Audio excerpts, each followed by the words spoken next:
and welcome all of you to the session.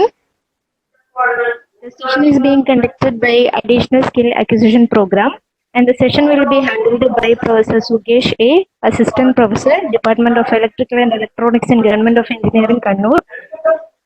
Welcome all of you to the session. And we will have a brief introduction about the faculty. Professor Sukesh A.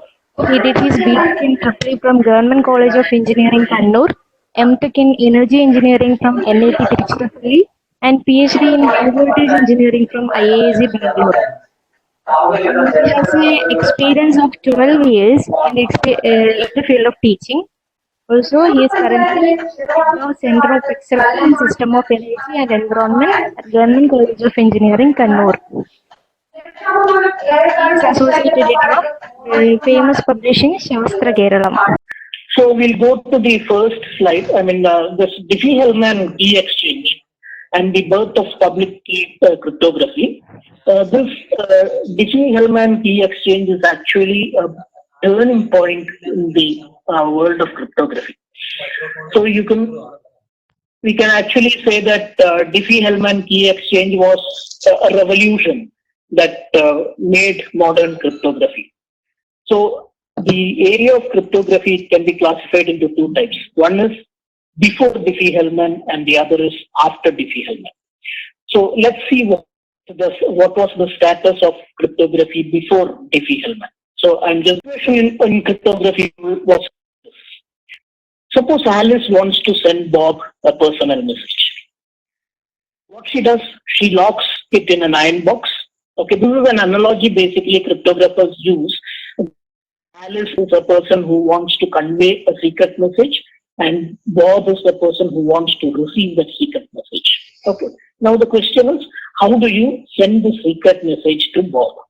Now Alice, what she does is, she locks it inside an iron box and sends the locked box to Bob. Now to open the box, Bob should have a key. Now, how do they communicate the key with each other? So that there are many options for it. Okay, one can be that she can send it in another box which is locked. Which again, problem is that how do you unlock the second box? Okay, so it comes into a deadlock situation.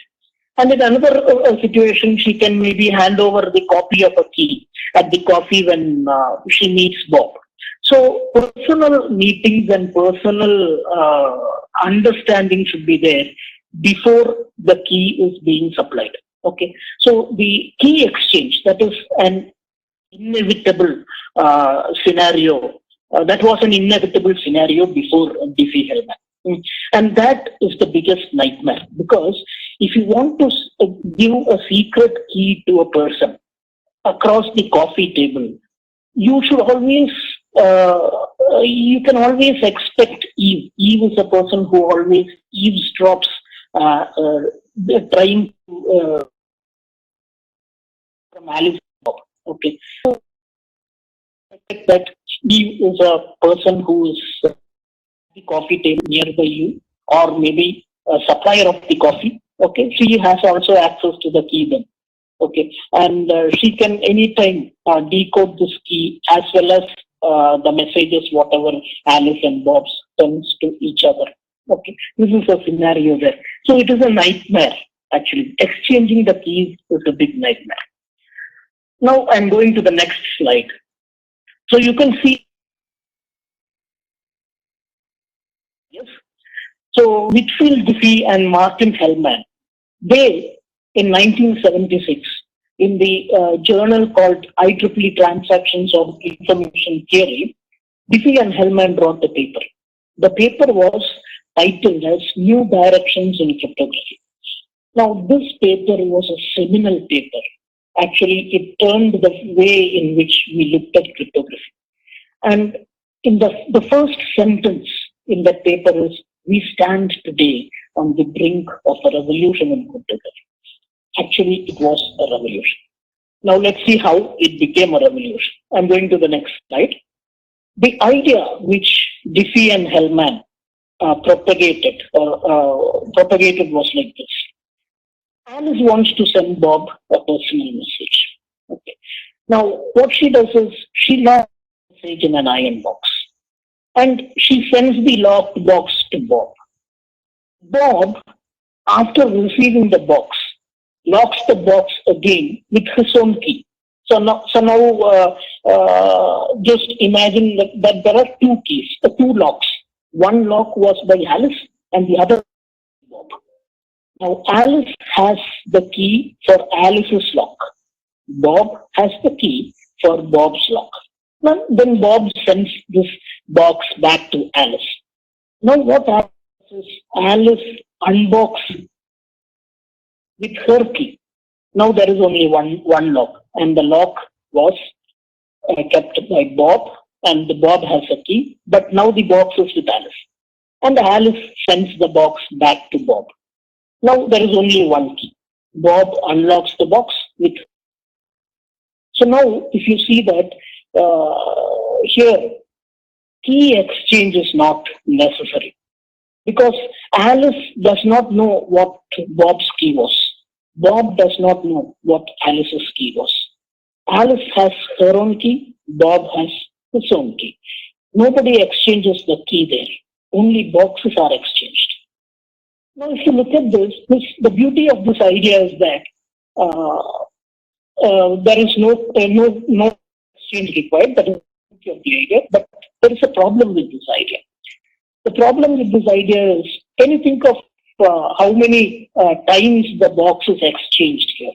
If you look at this, first Alice sends the locked box to Bob. Exchange number 1. Exchange number 2 is Bob the box to Alice. That is exchange number 2. The third happens when Alice sends the box to Bob again. Exchange number 3. So there are 3 exchanges here. So can you reduce this? Can you reduce this number of exchanges so that it is even more practical? Okay. Now I'm going to the next slide.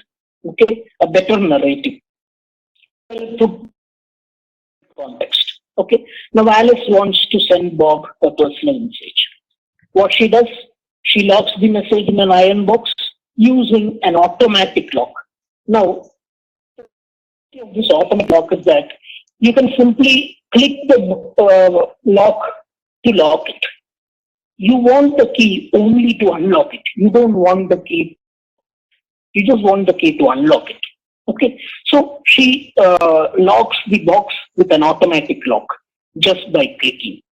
And now she sends the lock to Bob. Bob has the key there. Bob unlocks the box with his key. And Bob gets the message, whatever was there inside it. Now you might wonder, see, the lock is with Alice. Key is with Bob. Alice does not have the key.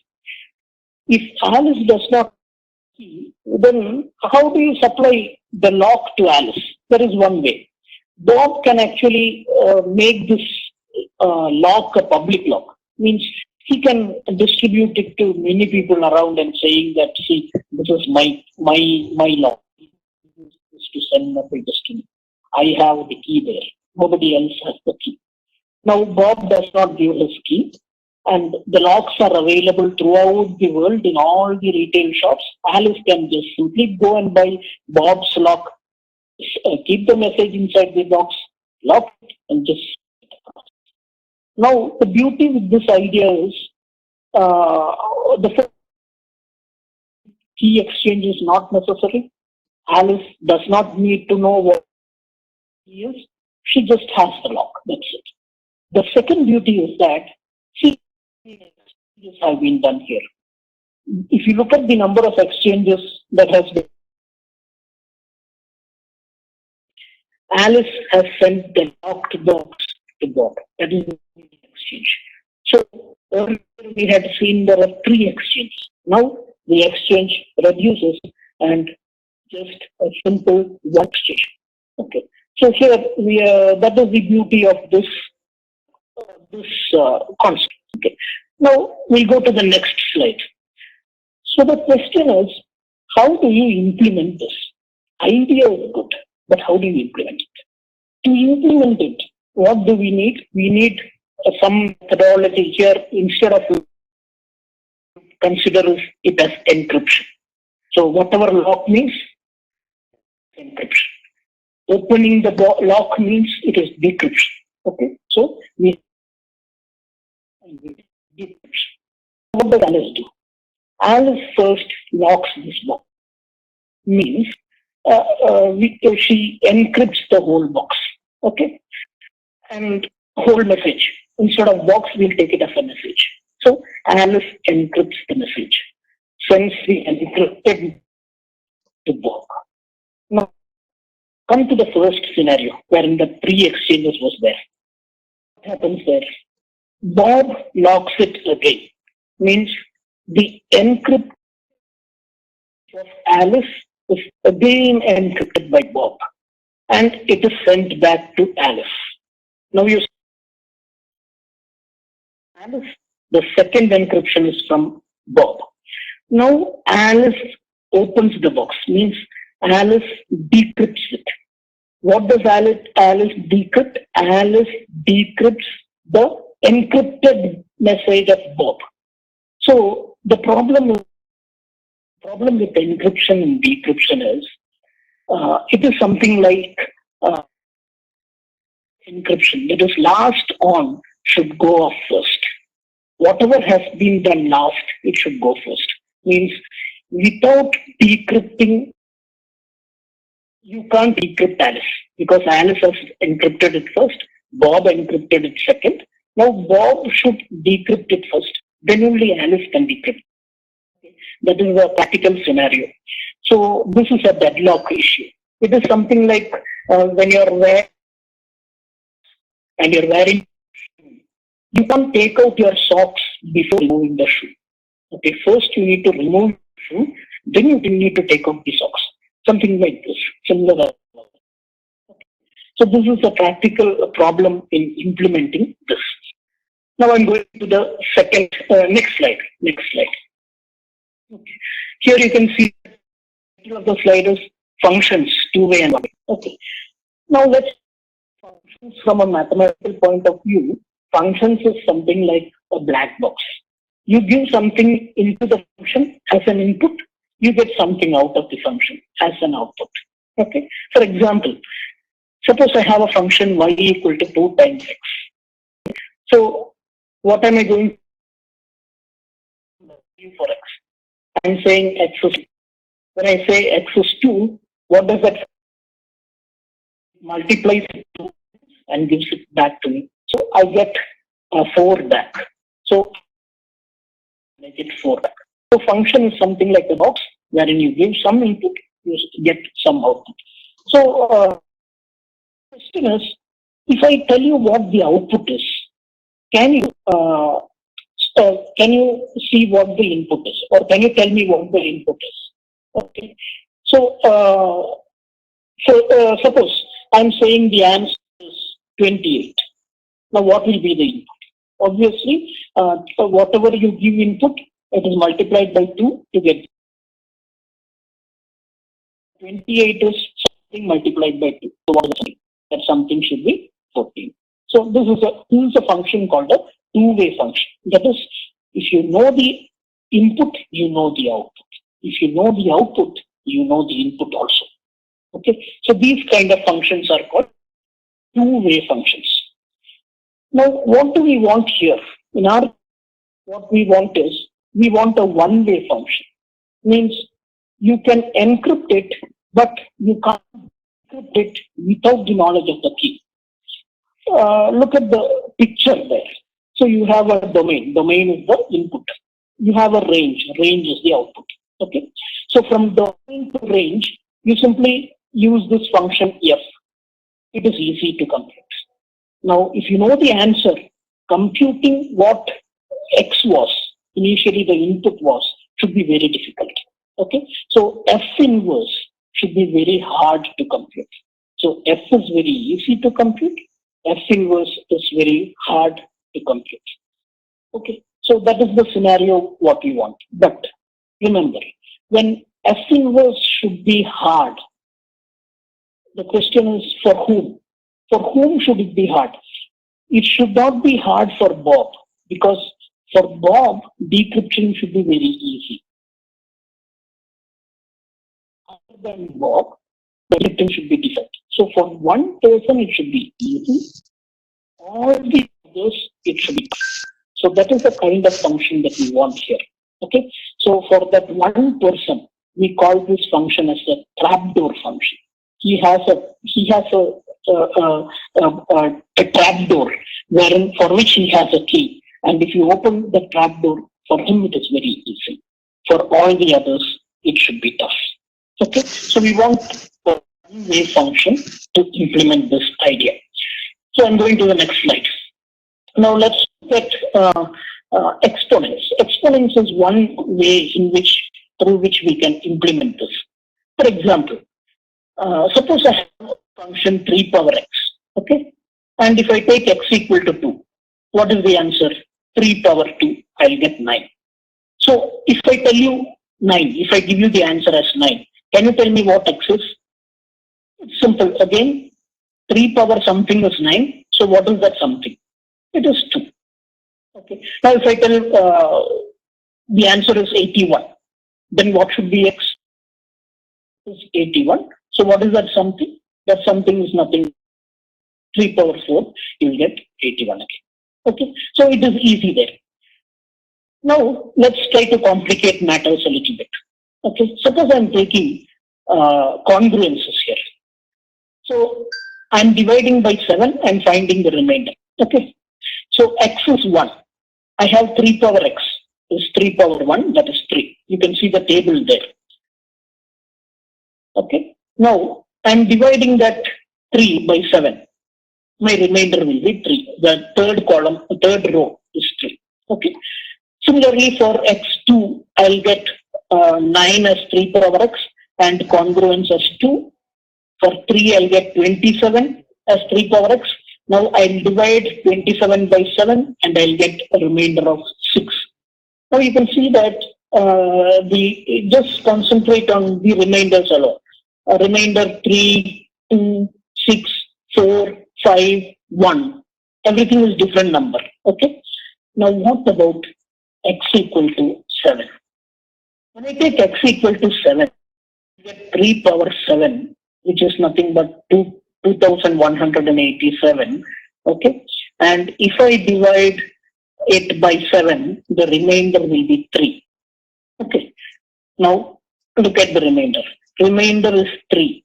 Remainder is 3 for x equal to 1. It is 3 for x equal to 7 also. So suppose I tell you that the remainder is 3. What is x?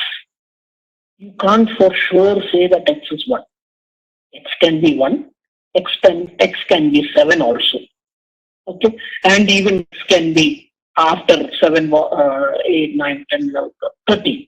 X can be 13 again. So it repeats after every 6 intervals.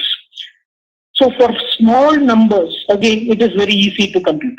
Even if I say remainder is 3, you can, after taking some examples, you can simply compute whatever is required.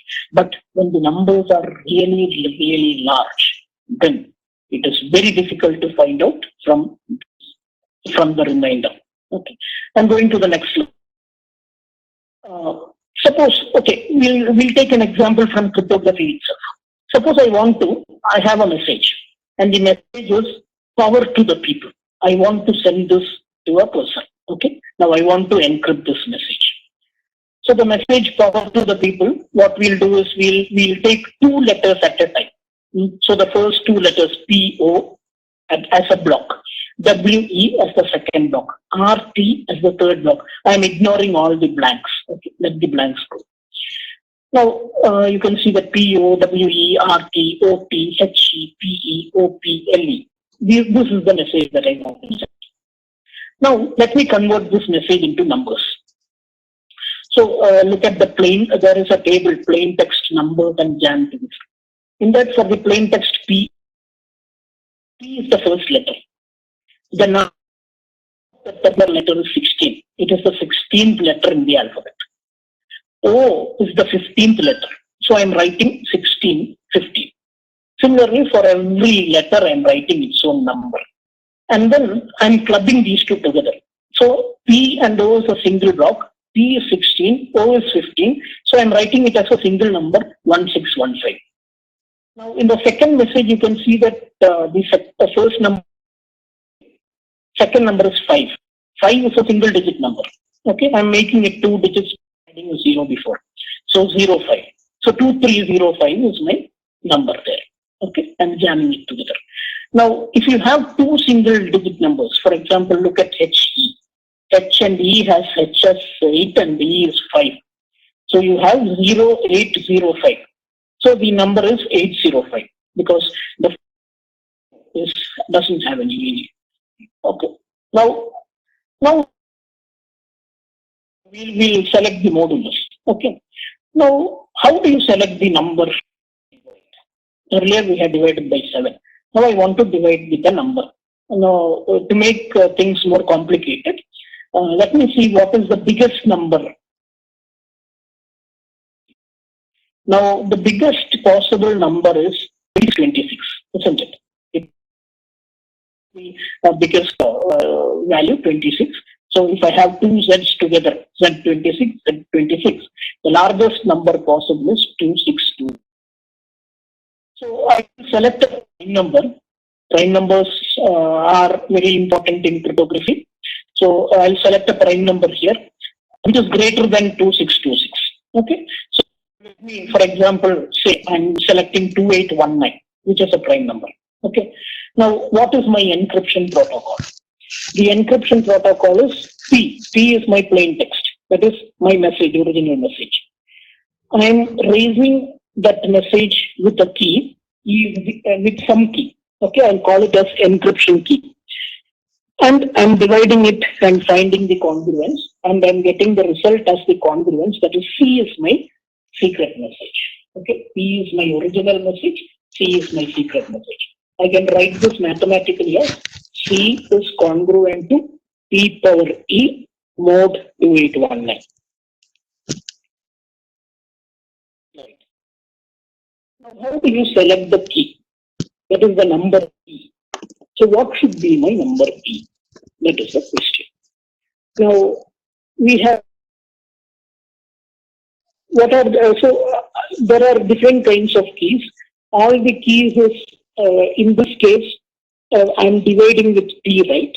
So it means that I can have any key from 1 to P minus 1.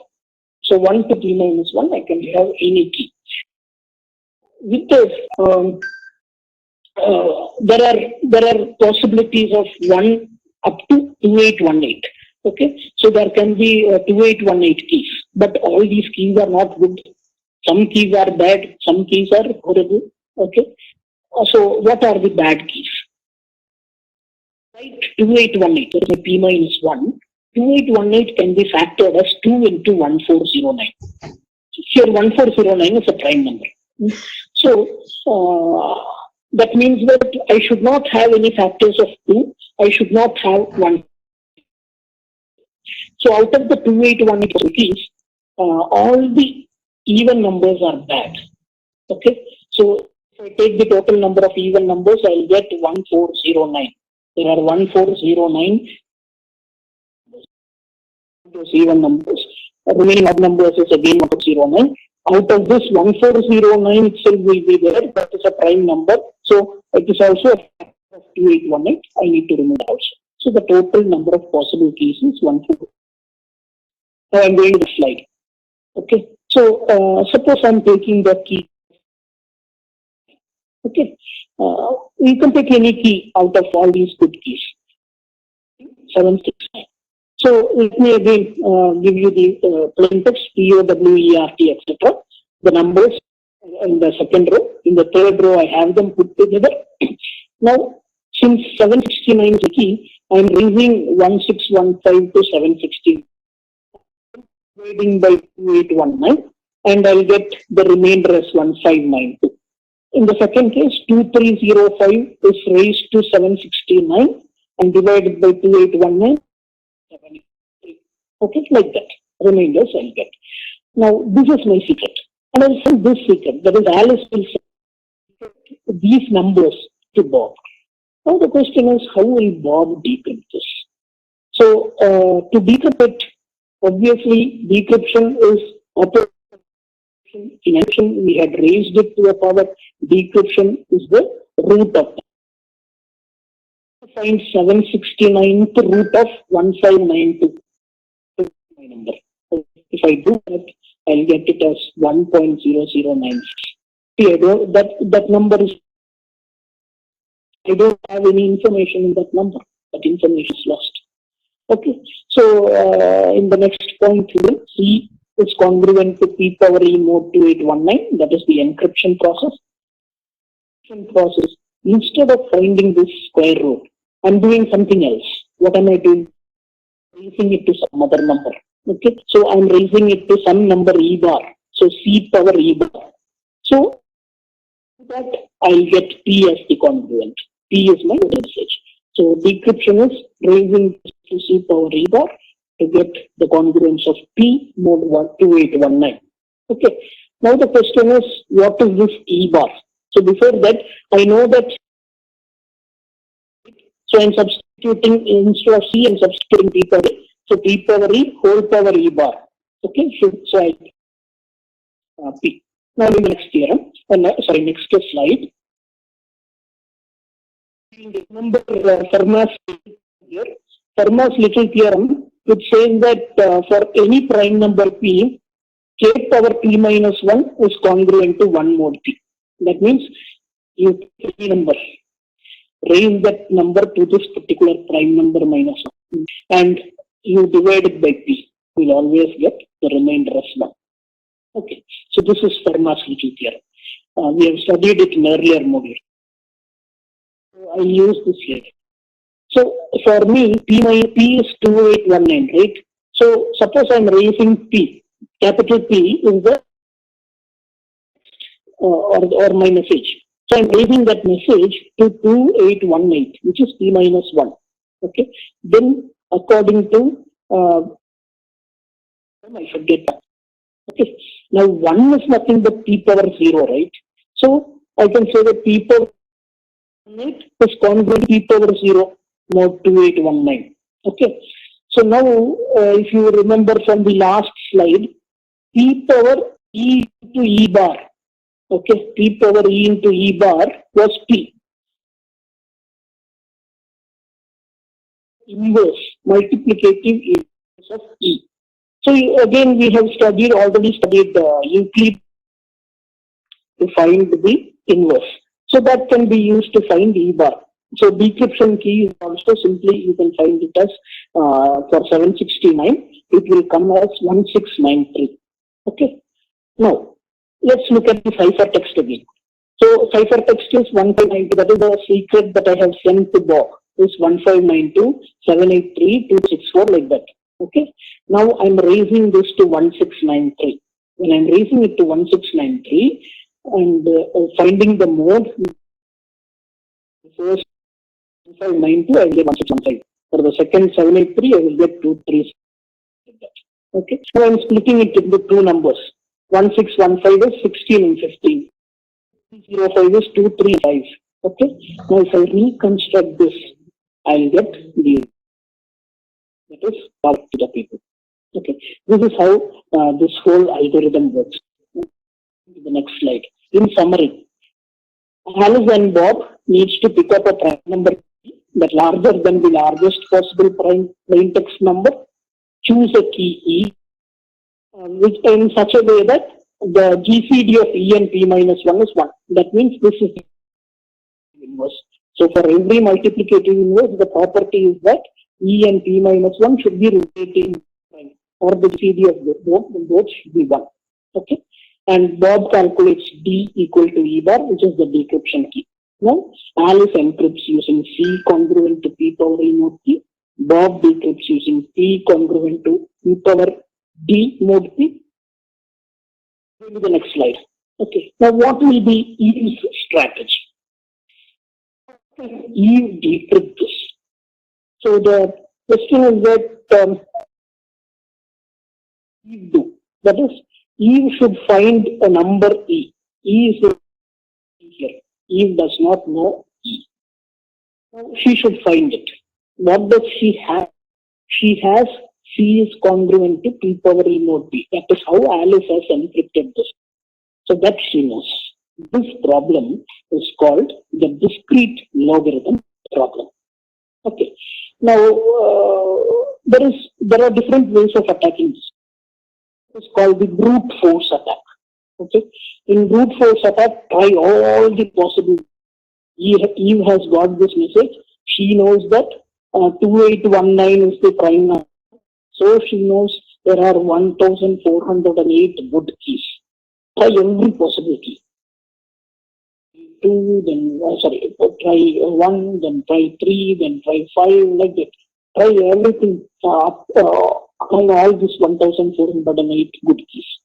That is one way. That is called brute force attack. But unfortunately, it takes a lot of time. It doesn't. It's not a simple, silly task. Okay. Now she can use another way. She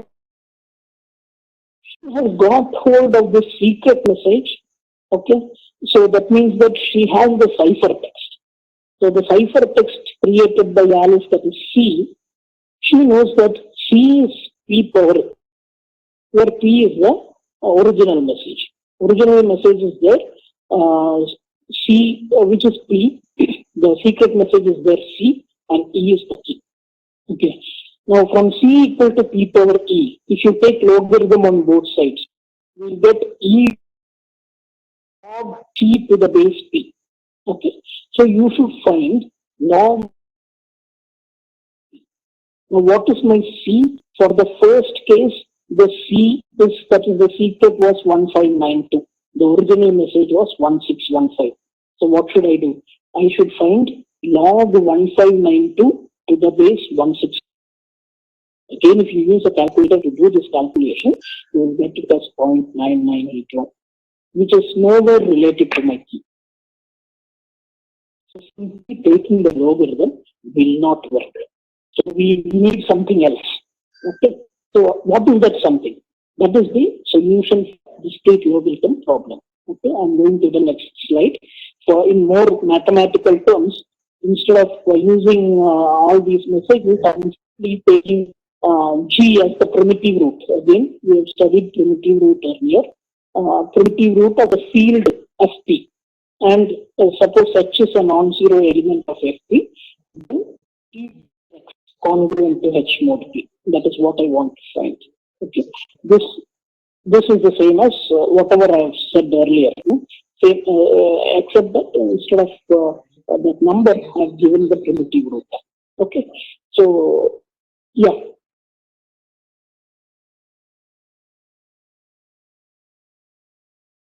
I guess our time is low. I'll just go to the next slide. And here the Diffie-Hellman key exchange is described. So the algorithm in simple terms is like this.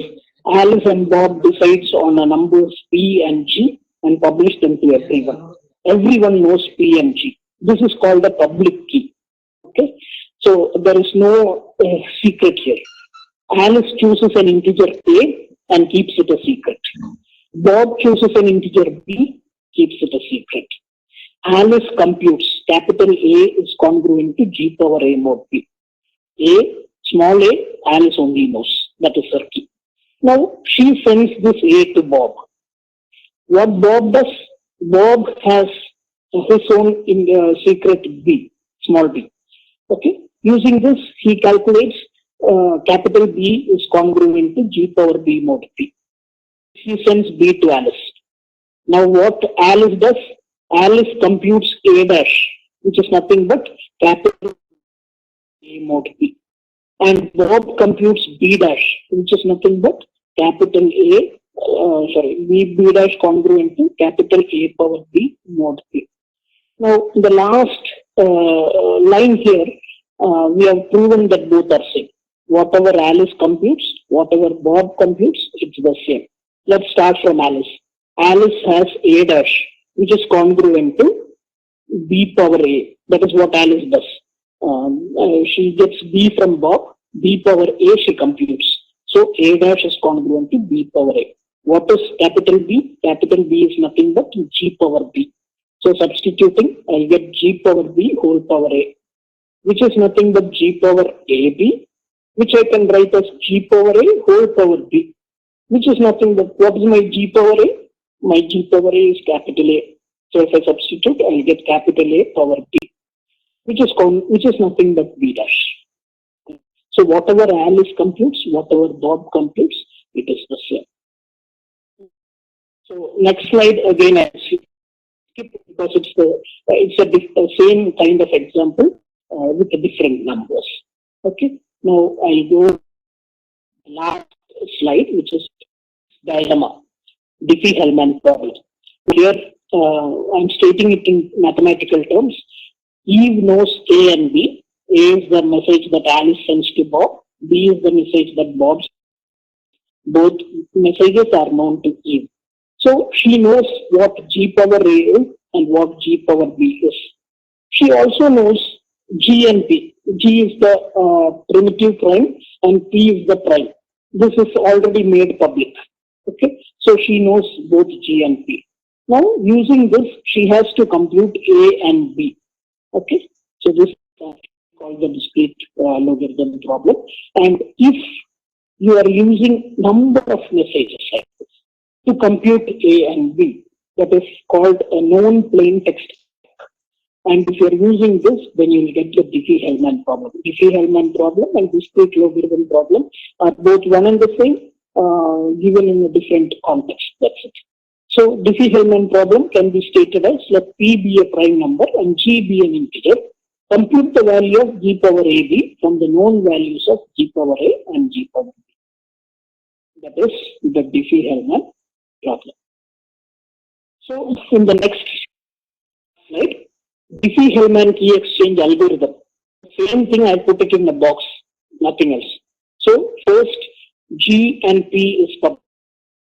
See that public parameter creation is the first step, and in that step, a trusted party chooses and publishes a large prime P and an integer G, having a large prime order in FT star. Means that is the field of P. And what does Alice do? She chooses a secret integer K, computes A congruent to G power A. Bob, what does he do? He chooses a secret integer B, computes B congruent G power B, mod B, and sends it to Alice. And the next one, next box, you can see that the public exchange of values has been done. That is, A is sent to Bob and B is sent to Alice. And the fight, what does Alice do after getting the message? Further private computations. Alice computes B power A, Bob computes A power B, and they understand that both are same. So this is how Diffie-Hellman key exchange happens. So next I can take up questions. നമുക്ക് ഒരു ചോദ്യമാണ് ഉള്ളത് കുട്ടികളുടെ ഇതുവരെ ചോദിച്ചതിൽ scrambling how scrambling exactly possible എന്നാണ് ആദ്യത്തെ ചോദ്യം വന്നിരിക്കുന്നത്. സ്ക്രാംബ്ലിംഗ് എങ്ങനെയാണ് ചെയ്യുന്നത്? ഓക്കെ, അതായത് എനിക്ക് അയക്കേണ്ട രഹസ്യം പവർ ടു ദ പീപ്പിൾ ആണെന്ന് വിചാരിക്കാം. അപ്പൊ ഞാനെന്താ ചെയ്യാന്ന് വെച്ചാൽ, ഈ പവർ ടു ദ പീപ്പിൾ എന്ന് എഴുതിക്കഴിഞ്ഞാൽ ഇതിൽ 2 അക്ഷരങ്ങൾ മാത്രമായിട്ട് എടുക്കുക, ഓരോ ബ്ലോക്കായിട്ട് എടുക്കുക. അപ്പൊ PO ഞാനൊരു ബ്ലോക്കായിട്ട് എടുക്കും, WE ഒരു ബ്ലോക്ക്, RT ഒരു ബ്ലോക്ക്, അങ്ങനെ മാറ്റിയിട്ട് ഈ P എന്ന് പറയുന്നത് 16ാമത്തെ അക്ഷരമാണല്ലോ ഇംഗ്ലീഷിൽ, O എന്ന് പറയുന്നത് 15ാമത്തെ അക്ഷരമാണ്. അപ്പൊ ഇതിന്റെ ഒക്കെ നമ്പറാക്കും. അപ്പൊ നമ്പർ ആക്കി കഴിഞ്ഞാൽ 16 ഒരു നമ്പർ, 15 അടുത്ത നമ്പർ. ഇത് Pക്ക് പകരമാണ് 16, Oക്ക് പകരമാണ്. ഇതിനെ രണ്ടിനെയും ഒരു സിംഗിൾ യൂണിറ്റ് ആയിട്ട് കണക്കാക്കും. അപ്പോ 1615 1615 ഇതാണ് എന്റെ നമ്പർ. അപ്പൊ PO എന്ന് പറയുന്നത് എന്നെ സംബന്ധിച്ച്, അപ്പൊ പിന്നെ ഈ 1615 ഞാൻ ബോബിന് അയച്ചു കൊടുക്കില്ല, ഞാനാണ് അനുസരിച്ചത്. ഞാൻ ഒരിക്കലും ബോബിന് അയച്ചു കൊടുക്കില്ല. കാരണം ഇതിൽ നിന്ന് വളരെ എളുപ്പമല്ലേ, ആദ്യത്തെ 2 P ആണ്, രണ്ടാമത്തെ. പക്ഷെ ഞാൻ എന്താ ചെയ്യുന്നത് വെച്ചാൽ, എന്റെ ഒരു സീക്രട്ട് കീ ഉണ്ട്. ആ സീക്രട്ട് കീ ഈ എക്സാമ്പിളില് 10ാമത്തെ സ്ലൈഡിൽ പോയാൽ, 11ാമത്തെ സ്ലൈഡിൽ പോയാലേ ആ കീ ഞാൻ 769 എടുത്തിട്ടുണ്ട്. അപ്പൊ ഈ 769 പവർ ഞാൻ കാണും. 15 റേസ് ടു 769 ഞാൻ കാണും. അത് കാണാൻ ഒരു കാൽക്കുലേറ്റർ വളരെ എളുപ്പമല്ലേ. അപ്പോ ഇതിന്റെ നമുക്ക് കമ്പ്യൂട്ട് ചെയ്യാൻ കുറച്ച് ബുദ്ധിമുട്ടാണെങ്കിലും കാൽക്കുലേറ്റർ വെച്ചിട്ട് അത് കാണാൻ പറ്റും.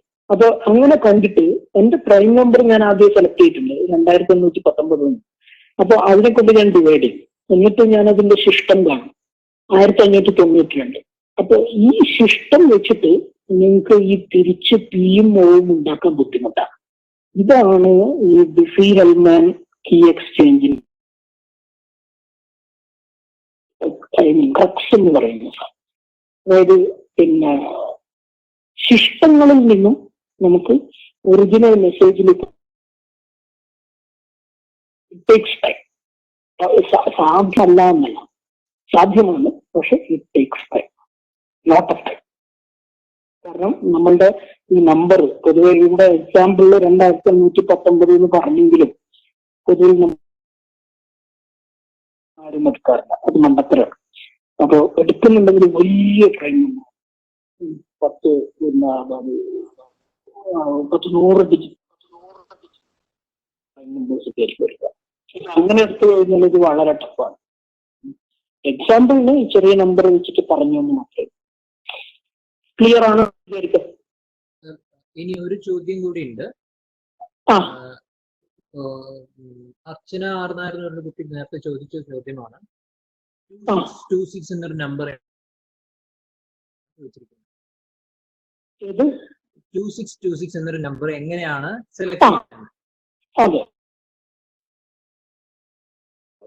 ഈ എനിക്ക് ഞാൻ നേരത്തെ പറഞ്ഞ പോലെ പവർ ടു ദ പീപ്പിൾ എന്ന് പറയുന്ന മെസ്സേജ്,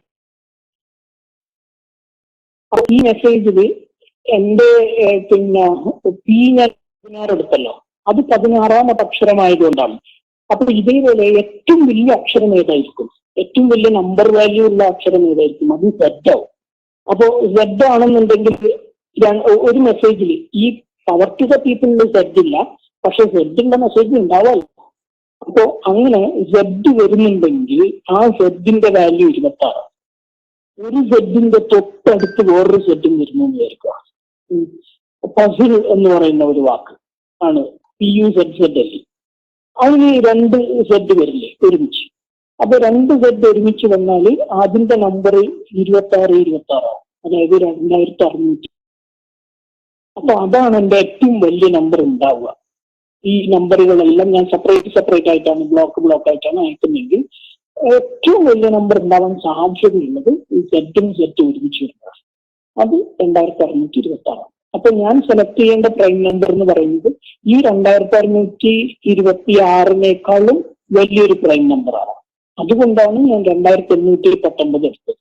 2819 അതിനേക്കാളും വലിയ പ്രൈം നമ്പറുകൾ ആണ് നോർമലി എടുക്കുക. സർ, നേരത്തെ സ്ക്രാംബ്ലിങ്ങിനെ കഴിഞ്ഞപ്പം അർജുൻ സുനിൽ പറഞ്ഞൊരു കുട്ടി ഒരു സംശയം ചോദിച്ചു. 769 നമ്പർ എങ്ങനെയാണ് 1689 ആയി മാറുന്നത്, 1006 മാറുന്നത് എങ്ങനെയാണെന്ന് ചോദിച്ചു.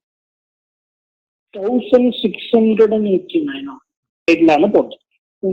ഇപ്പൊ 12ാമത്തെ സ്ലൈഡില് ഇപ്പോ അതായത് ആലിസ് ഉപയോഗിച്ച രഹസ്യ കോഡ് 769. അതിൽ ഈ 769 വെച്ചിട്ടാണ് ഈ പവർ കണ്ട് പിന്നെ ഡിവൈഡ് ചെയ്തിട്ട് റിമൈൻഡർ കണ്ടത്, സിസ്റ്റം കണ്ടത്. ഇതിനെ ഡീക്രിപ്റ്റ് ചെയ്യണമെന്നുണ്ടെങ്കിൽ ബോബ് ഒരു കീ വേണം. അപ്പൊ ആ കീ എങ്ങനെ ബോബ് കണ്ടുപിടിക്കും എന്നുള്ളതാണ് ചോദ്യം.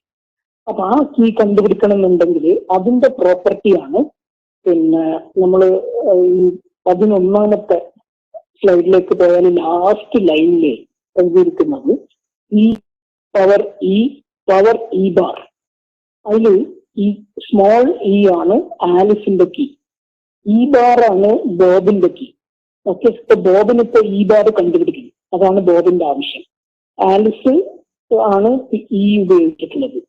അപ്പോ അതിൽ നോക്കിക്കഴിഞ്ഞാൽ നമുക്ക് ഒരു പ്രോപ്പർട്ടി ഉള്ളത് ഇ പവർ ഇ ബാർ എന്ന് പറയുന്നത് കോൺഗ്രുവൻറ്റ് പി ആണ്. എന്ന് വെച്ചാൽ 2819 കൊണ്ട് ഇ പവർ ഇ ബാറിനെ ഡിവൈഡ് ചെയ്ത് കഴിഞ്ഞാൽ കീ നമുക്ക് ശിഷ്ടമായിട്ട് കിട്ടണം, റിമൈൻഡർ ആയിട്ട് കിട്ടണം. ഇതാണ് ആവശ്യം. അപ്പൊ അങ്ങനെയുള്ള ഒരു കീ ആണ് നമുക്ക് കിട്ടേണ്ടത്. അപ്പോ ഈ കീ അത്ര എളുപ്പത്തിൽ കിട്ടില്ല. അതിന് പകരമാണ് നമ്മൾ ഫെർമാസ് ലിറ്റിൽ തിയറം ഉപയോഗിക്കും. ഫെർമാസ് ലിറ്റിൽ തിയറം പറയുന്നത് എന്താ വെച്ചാല്, നിങ്ങൾ ഏതെങ്കിലും ഒരു പ്രൈം നമ്പർ എടുക്കുക, ഏത് പ്രൈം നമ്പറും ആയിക്കോട്ടെ. പി എന്ന് പറയുന്ന ഒരു പ്രൈം നമ്പർ എടുത്താൽ വേറെ ഏതെങ്കിലും ഒരു നമ്പർ, ഏത് നമ്പറും ആയിക്കോട്ടെ. ഇപ്പൊ അവിടെ കെ എന്ന് പറയുന്ന ഒരു നമ്പറാണ് എടുത്തിട്ടുള്ളത്. ആ കെ P-1ന്റെ പവറായിട്ട് എടുത്താൽ അതിന്റെ കോൺഗ്രുവൻസ് എപ്പോഴും ഒന്നാവും. എന്ന് വെച്ചാൽ K⁻P-1നെ P കൊണ്ട് ഡിവൈഡ് ചെയ്താൽ എപ്പോഴും ഒന്നാവും ശിഷ്ടം കിട്ടുക. അപ്പൊ ഈ ഐഡിയ ആണ് നമ്മൾ എടുക്കുന്നത്. അപ്പൊ ഇവിടെ 2519 നമ്മുടെ പ്രൈം നമ്പർ നമ്മൾ ആദ്യം എടുത്തത്. എന്ന് വെച്ചാൽ അതിന്റെ അർത്ഥം ഏത് നമ്പറിന്, ഇപ്പോ കെ എന്ന് പറയുന്ന നമ്പറിന് പകരം ഇവിടെ ഈ 12ാമത്തെ സ്ലൈഡിലെ 2ാം പോയിന്റിൽ ഉപയോഗിക്കുന്നത് പി എന്ന് പറയുന്ന നമ്പറാണ്. അത് ഏത് നമ്പർ വേണമെങ്കിലും ഉപയോഗിക്കാം എന്നുള്ളത് കൊണ്ടാണ്. 2818 നമ്മൾ റേസ് ചെയ്ത് കഴിഞ്ഞാൽ അത് ഒന്നാവില്ല എന്തായാലും. കാരണം 2818 എന്ന് പറയുന്നത് P-1 അല്ലേ. അപ്പൊ ഫെർമാസ് ലിറ്റിൽ തിയറം പറയുന്നത് അതെന്തായാലും ഒന്നാവും എന്നാണ്. അപ്പൊ ഇനി ഈ ഒന്നാവുന്ന നമ്പർ എന്ന് പറയുന്നത് അതിന്റെ അതായത് അതിനെ നമ്മൾ പറയുന്നത് മൾട്ടിപ്ലിക്കേറ്റീവ് ഇൻവേഴ്സ് എന്നാണ്. അപ്പൊ 2 നമ്പർ മൾട്ടിപ്ലൈ ചെയ്തിട്ട് അതിന്റെ എക്സ്പോണന്റ് 1 ആണ്. അപ്പോ അങ്ങനെയാണെന്നുണ്ടെങ്കിൽ ആ 2 നമ്പറും മൾട്ടിപ്ലിക്കേറ്റീവ് ഇൻവേഴ്സുകളാവണം. മൾട്ടിപ്ലിക്കേറ്റീവ് ഇൻവേഴ്സ് ആവുക എന്ന് പറഞ്ഞാൽ അതിന്റെ GCD രണ്ടും റിലേറ്റീവ്ലി പ്രൈം ആവുക എന്ന് അതിന്റെ അർത്ഥം. എന്നുവെച്ചാൽ ഈ 2 നമ്പറിന്റെയും GCD ഒന്നാണ്. അപ്പൊ അങ്ങനെ 769ന്റെയും 1693ന്റെയും GCD ഒന്നാണ്. അതുകൊണ്ടാണ് അവിടെ 1693 എടുത്തത്. അത് മൾട്ടിപ്ലിക്കേറ്റീവ് 760. അപ്പൊ നിങ്ങൾക്ക് സ്വാഭാവികമായിട്ട് 769ന്റെ മറ്റ് നമ്പറുകൾ പലതും ഇതിന് GCD ഒന്നാവില്ലേ, റിലേറ്റീവ്ലി പ്രൈം ആവില്ലേ? ആവും. പക്ഷെ ഈ പ്രോപ്പർട്ടി സാറ്റിസ്ഫൈ ചെയ്യുന്ന ഒരേ നമ്പറേ ഉണ്ടാവുള്ളൂ, മൾട്ടിപ്ലിക്കേറ്റീവ് ഇൻവേഴ്സ് എന്നുള്ളത്. അപ്പൊ 769ന്റെ മൾട്ടിപ്ലിക്കേറ്റീവ് ഇൻവേഴ്സ് 1693 ആണ്. ഇത് സാധാരണ രീതിയിൽ നമ്മൾ കമ്പ്യൂട്ട് ചെയ്യുന്നത് യൂക്ലീഡിയൻ അൽഗോരിതം വെച്ചിട്ടാണ്. GCD കമ്പ്യൂട്ട് ചെയ്യുന്ന അത് കിട്ടും. അത് നമ്മൾ 1ാമത്തെ 2ാമത്തെ മൊഡ്യൂളിൽ പറഞ്ഞിരുന്നു. അതുകൊണ്ടാണ് അതിന്റെ ഡീറ്റെയിൽസിലേക്ക് പോകാതിരുന്നത്. Anyway it is a multiplicative inverse. അതാണ് ഉത്തരം. Okay sir, thank you sir for the session. കൂടുതൽ ക്വസ്റ്റ്യൻസ് ഒന്നും ഇല്ല. സോ നമുക്ക് സെഷൻസ് വൈൻഡ് അപ്പ് ചെയ്യാമെന്ന് വിചാരിക്കുന്നു. Thank you for hosting us for the show sir. എന്തായാലും വന്ന എല്ലാ സ്റ്റുഡൻസിനും താങ്ക് യു. സോ ഇതിന്റെ റെക്കോർഡഡ് ആയിട്ടുള്ള വീഡിയോവും ഈ സ്ലൈഡും ഉൾപ്പെടെ 1-2 ദിവസങ്ങളിൽ ഞങ്ങളുടെ വെബ്സൈറ്റിലും ഇതും പബ്ലിഷ് ചെയ്യും.